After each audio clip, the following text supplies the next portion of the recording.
Desde luego que la gente que no tenéis moto y no podéis hacer estas cosas, lo siento de verdad.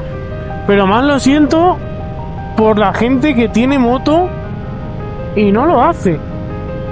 Yo no podría vivir sin esto, no podría.